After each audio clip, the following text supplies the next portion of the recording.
15 aprel 1989-cu il.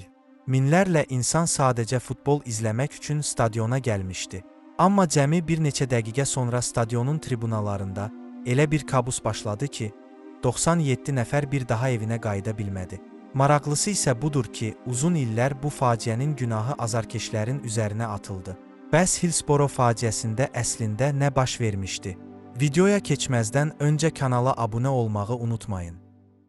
Liverpool və Nottingham Forest arasında İngiltərə Kubokunun yarımfinal oyunu başlamazdan əvvəl stadionun bir hissəsində böyük sıxlıq yaranmışdı.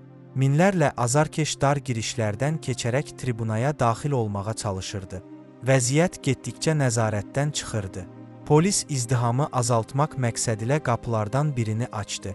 Ancaq bu qərar faciənin başlanğıcı oldu. Qapı açıldıqdan sonra yüzlərlə insan onsuz da dolu olan sektorlara yönəldi. İnsanlar bir-birinin üzərinə sıxılır, nəfəs almaqda çətinlik çəkirdi. Bir çoxları nə baş verdiyini belə anlamırdı. Bir neçə dəqiqə ərzində insanlar tribunaların metal baryerlərinə sıxışmağa başladılar. Oyunun ilk dəqiqələri oynanıldığı halda tribunada insanlar həyat uğrunda mübarizə aparırdı. Bəziləri hasarlara dırmaşaraq xilas olmağa çalışır, digərləri isə sıxlığın içində köməksiz qalırdı. Maç dayandırılanda artıq çox gec idi. Hillsboro faciəsi nəticəsində 97 nəfər həyatını itirdi, yüzlərlə insan yaralandı.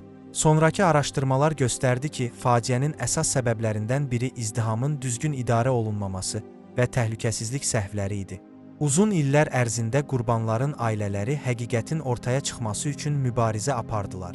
Araşdırmalar nəticəsində azarkeşlərin günahkar olmadığı, ciddi təşkilati və polis səhvlərinin faciəyə səbəb olduğu ortaya çıxdı. Bugün Hillsboro faciəsi futbol tarixinin ən qara günlərindən biri kimi xatırlanır. Bu hadisə stadion təhlükəsizliyi qaydalarının dəyişməsinə və gələcəkdə belə faciələrin qarşısının alınması üçün yeni tədbirlərin görülməsinə səbəb oldu.